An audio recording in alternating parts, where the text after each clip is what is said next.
What's up YouTube, I'm Guy, and today on the channel I wanted to go over a few topics. I wanted to address a viewer question that I got in an email recently. I also thought I would talk a little bit about my next potential watch purchase, maybe get your feedback and your opinions on that. And finally, I thought I'd go over some of the more common FAQs or frequently asked questions that I see in the comments section of my videos. I thought that might be kind of fun and interesting. So yeah, that's my plan for today's video. Hopefully you'll enjoy it. Let's get right into it. I got an email from a viewer that's loaned me several watches, and in our most recent email exchange of discussing watches that he was going to loan me, he sort of prompted me with a question. He was planning on jumping back into the luxury watch world. I guess for some reason or another he had some nice watches in the past that he no longer has, and he wants to dive back in.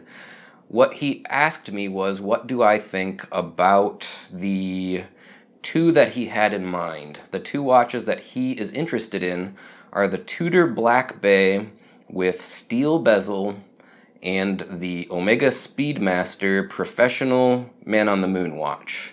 He said he has an interest in both of them, and he wanted to get my opinion on which one I thought he should go for.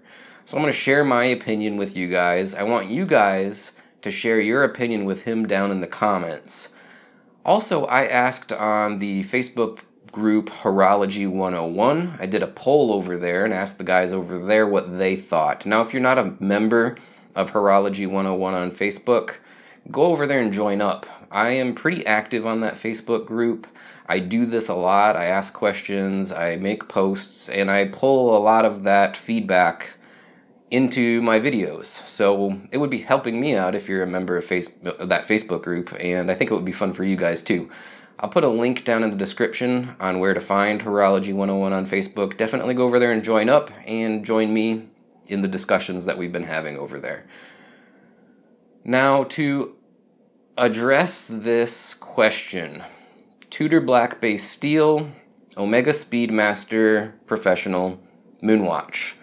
Well, I have reservations with both of these watches, and I've already told this viewer my opinions, but I'm going to reiterate it here for you guys. Number one, the Tudor Black Bay. My reservations on that watch are, it's a thick watch. It's a bulky watch. I don't think it would be right for me personally. I don't want a watch that's that bulky on the wrist as a daily wear watch for me. Number two, I am not a fan of the faux riveted bracelet. It's just not an aesthetic I like. It doesn't do it for me. So I've got a couple of reservations with that watch. I think I didn't mention to him, but I'm also not a real big fan of the stainless steel bezel version. If I was going to be forced to pick one that I do like, it would be the blue bezel version. I don't like the gilt dials on any of the other ones, that kind of gold, bronzy look on those dials. That's not for me. Also, of all of them, I think that that's the best looking one in the 41mm line. Now they have the new line that they just announced at Basel 2018. That's a 39mm watch, but I think they really don't have much variety in the style yet. So they got the gilt dial. That's basically off the table for me. So if I was going to go with the Tudor Black Bay, it would be that blue bezeled version with the kind of, I'll use the term normal looking dial. It's got the polished stainless steel markers and handsets and everything. But yeah, those are my reservations on the Tudor Black Bay in general, across all of the models. It's the riveted bracelet doesn't do it for me. The thickness, the bulk of the watch, too much in my opinion. What about the Speedmaster Professional Man on the Moon? That Omega is on my short list of watches that I want to get in the near future, and we're going to talk about this in the next segment when I discuss my plans for my next watch purchase moving forward. But I have reservations with that watch too. What are those reservations? Well, number one, I'm a little afraid of the clasp system on it. There's virtually no micro adjust, and Omega does not offer a half link option for that bracelet at all. I feel like I'm playing a scratch-off ticket and hoping that it's going to fit me just right. I mean, you can't walk into a dealer and be like, can I size this up and try it on and see if it fits me correctly before I purchase it? That isn't an option. So yeah, I'm like playing a scratch-off here, trying to hope that I'm going to win and I'm going to get a good fit. That's a huge reservation for me, even not only in suggesting to this viewer whether or not he should get it, but again, for myself, thinking about getting that exact watch in the near future. Another reservation that I have is the movement, the 1861 or 1863, depending on which model you're going to get, is not exactly world-renowned for being superbly accurate. I think on Omega's website, under the FAQ section, they say that their non-chronometer watches have a factory specification for accuracy of around, it's been a while since I looked at it, I think it was -1 to +10. Please don't quote me on that, but let's assume that I'm correct and my memory isn't going out on me. I've heard of a lot of accounts from people on different forums and discussion groups that are getting nowhere near that. I mean, +30, even up to +60. Now, I don't want to go through the hassle of getting a brand new watch or a watch that I've only had for a few months, finding out that it's inaccurate and having to go through a regulation process. With a watch that expensive, that's brand new, I would feel compelled to send it into Omega to have it regulated if it needed it. That's a hassle I just don't want to deal with. So I have some reservations about that watch because of the potential lack of accuracy in the movement. Couple that up with the clasp sizing issue, and yeah, it scares me a little bit. Both of those watches are not absolute home runs in my opinion, so it's a difficult choice. What would I recommend for him? Well, I recommended neither, really, or he sort of suggested it and I agreed with him. I don't remember how the conversation went down, but the long and short of it was that the determination was maybe I shouldn't get either, because he agreed with all of my assessments and my reservations that I have with the watches, and said maybe I should not get either and just save up for another year or so and get a Submariner, no date.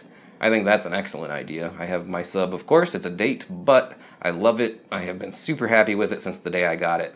That's what I think he should do. I don't remember if it was my idea or his idea. Well, let's pretend it was mine, because I'm a genius.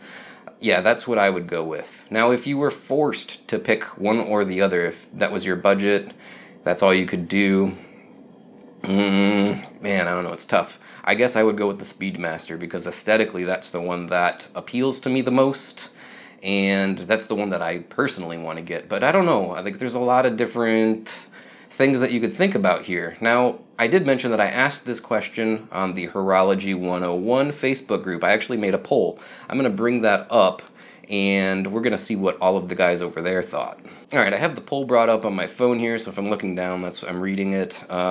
We have 28 votes for the Omega Speedmaster Man on the Moon. We have 11 votes for the Tudor Black Bay Steel bezeled diver. So 28 to 11 in favor of the Omega, as per all of the guys over on the Horology 101 Facebook group. I just threw this up like yesterday, or I don't know, maybe a day and a half ago, so not a ton of votes, but I think that's a pretty good sample size. We had over nearly 40 votes there, heavily weighted towards the Speedmaster. So that's everyone's opinion over there. There was some good comments in the discussion section. I'll take a look at a couple of those too, because some people made some points that I didn't even think about. One of the first comments here by Simon. I don't think I'm pronouncing your name right, buddy. I'm sorry if I got that wrong. Completely different, depends on the collection and what I'll use it for. I prefer divers, but if I have 10 divers already, the Speedy would be the pick. Yeah, we don't know exactly what's in his collection. Is this going to be added to something, a large collection already? Is this going to be sort of like the one watch collection? Definitely a good point there. Another member over at Horology 101, whose name is Guy as well, small world. It's a hard pick. What's the wrist size? That could play a big role in the discussion or decision. I'm sorry, I misread that. But I went with the Speedy, so there's another vote for the Speedmaster. But yeah, what works best on your wrist? That's obviously going to play a huge factor. Go try them both on, see what you think works best for you. Our comments from Tommy: I love the Speedy, and one could argue there are many other upper deck divers the person could move on to one day. The Speedy stands alone. Yeah, that's also true, and as we had already previously discussed in the idea of potentially just going for a Submariner a little further down the road, there's really not a lot of substitutes for the Speedmaster, whereas the Tudor Black Bay, there's a lot of other options out there for that, so definitely a good point. There was a lot more great comments over there on the Horology 101 Facebook discussion about this topic. Thank you guys for participating in it. I don't want to read them all here on the video, just take up too much time, but I did want to touch on a few of them, and again say thanks guys for spending the time to help this viewer out in making his decision. Now, down in the comments of this video, I want all of you guys to tell them what you think. Tudor Black Bay with steel bezel or Omega Speedmaster Professional Man on the Moon? Next topic I wanted to go over, and I want to get your feedback on this as well. For myself, what is the next big watch purchase that I should go with? I have a birthday coming up very soon, so that might be an occasion to buy a new watch. My wife is trying to find out what I would like, or, you know, maybe a little bit later in the year. Well, you know, when is not exactly nailed down in stone yet, but I'm kind of thinking about what I want next. I want to get a nice watch, you know, a higher end watch to add to my small collection. And already in my collection, if you don't know, I have a Submariner Date 116610LN. That's basically it for high-end watches. I have some low-end, or entry-level, if you want to call them, watches that I like and I'm not going to get rid of, but let's think about this in terms of, you know, mid-tier and up. There's a few that are on my mind. Number one, like we already discussed, the Omega Speedmaster with Hesselite crystal, the Professional with the big box, the whole shebang. You already know my reservations on that if you sat through that entire last segment. I'm a little worried about fit because of the clasp. I know people do take a clasp from one of the Seamasters that has micro adjust and they retrofit it into that bracelet. That's not something that I want to do. I want it to be the way it's supposed to be. When I get a watch, that's what I do. If I get a car, I don't go and modify it. That's just not who I am. Same with watches. I'm not going to modify it. If we're talking about a $200 Seiko, I have no problem with the idea of doing mods on those, but for a watch at this tier, I want it to be what it's supposed to be. So keep that in mind. That's off the table as far as retrofitting a different clasp on. I want to wear it on the bracelet most of the time. I will probably play around with it on other straps, but predominantly I'm a bracelet guy. So that is a big concern for me, the potential fitment. Other than the Speedmaster, what is on my short list? Well, I was considering the Tudor Black Bay 36, and here's why. While I think that the Speedmaster is an awesome looking watch, it's super iconic, I want something a little more casual than the Submariner. And the Submariner is obviously a casual watch. Let's not mix words here. I guess what I really mean is I want something more understated than the Submariner. I want something more low profile, something potentially a little more comfortable to wear day to day. Definitely something different, not as big. So that's why I was thinking about the Tudor Black Bay 36. I think it's a really cool watch. It's a good design. It's a good size. That's another option for me. Now, just recently, it occurred to me, well, what about a Rolex Oyster Perpetual 36mm? Now, a lot of people are probably going to say, just get a 36mm Explorer. A lot of people know I wasn't in love with the 39mm Explorer that I had in the past, and I decided to sell that. Why not just get a pre-owned 36mm Explorer? Well, I don't really like doing the pre-owned thing. I have reservations about that. I'm not going to get too deeply into it, but suffice to say, I kind of want to get a new watch. I want to know where it's from. I want to know that it has a warranty. I want all that stuff squared away. That's just me, okay? So a vintage or a pre-owned Explorer is kind of off the table. But a 36mm Oyster Perpetual might be a really good idea. I like the design of the black dial Oyster Perpetual. I like the blue dial with the 369 as well. But I don't think I'd go with that one. I know that's what a lot of people are going to suggest. That's kind of the popular choice.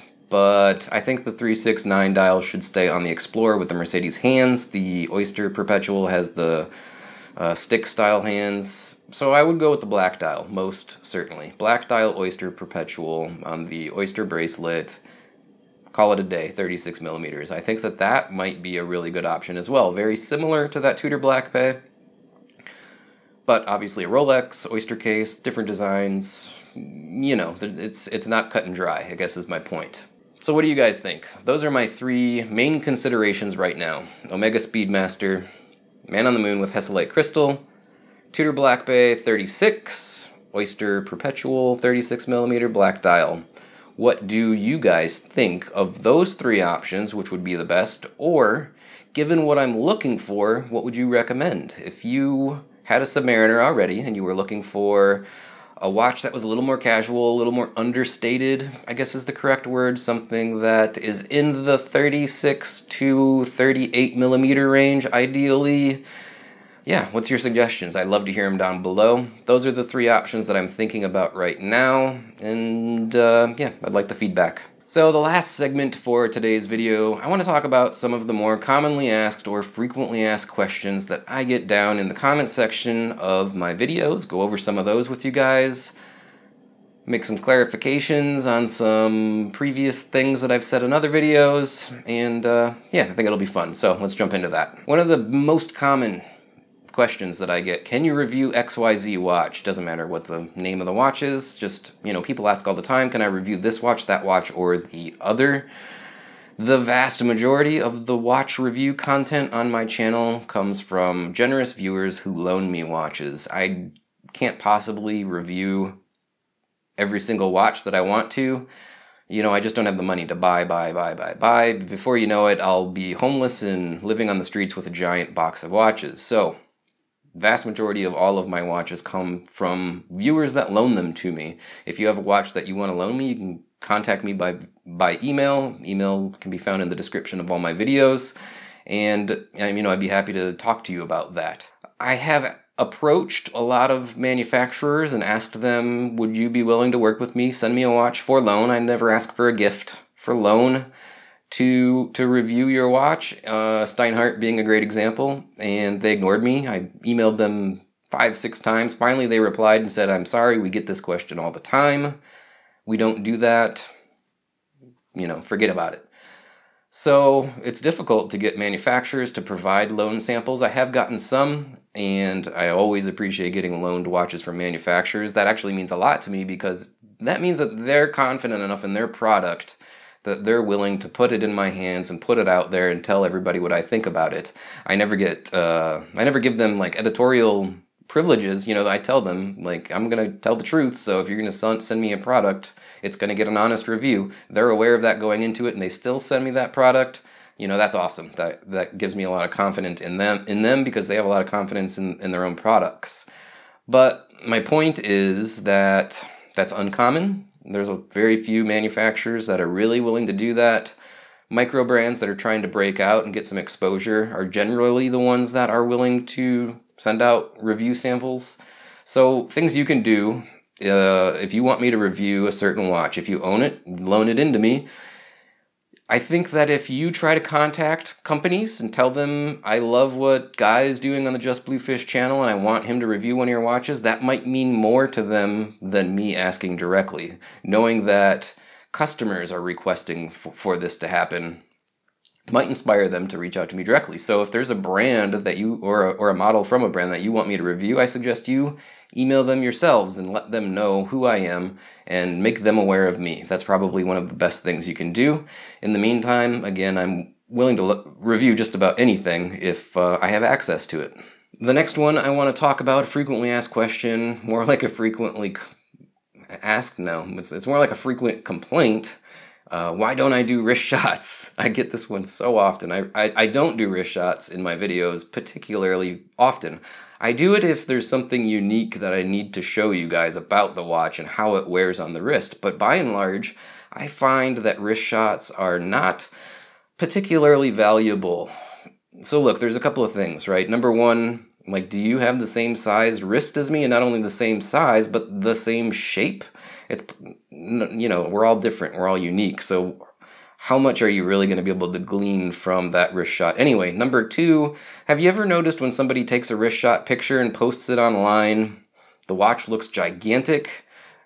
Tell them to take a picture. This happened on Horology 101. Somebody showed a wrist shot and they said, does this look too big? I was like, hey man, stand in front of a mirror and take a picture. Like, good lighting, 3 feet away from the mirror with like your hand in front of your chest or something.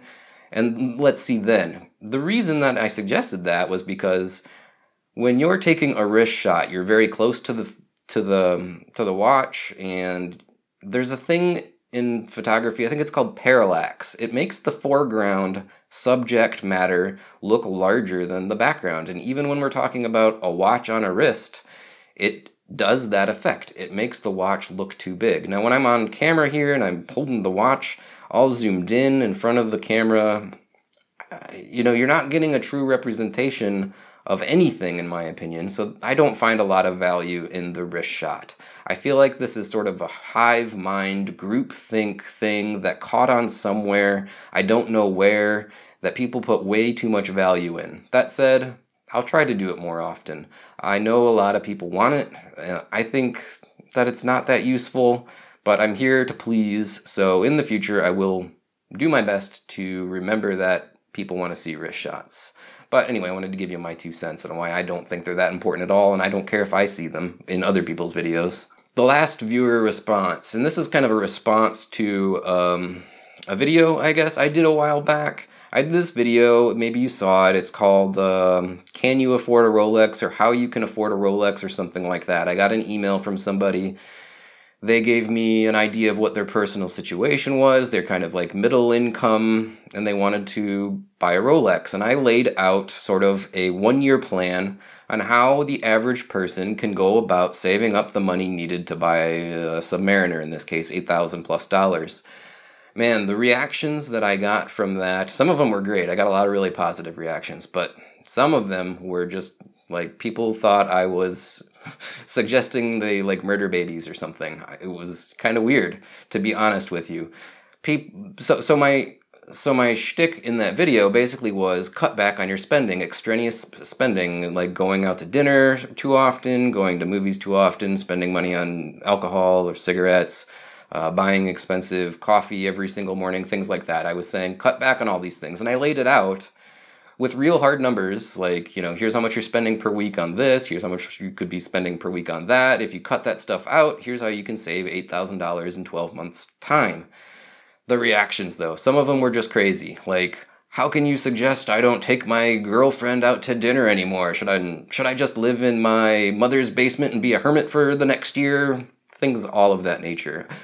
A lot of people definitely missed the point. Like, number one, if you don't want to stop going out to dinner to save money, if you don't want to stop buying $5 coffees 2 times a day to save money, then duh, you don't want to buy a Rolex. Those things are more important. Don't buy a Rolex if those things are what are important to you. I mean, that's obvious, right?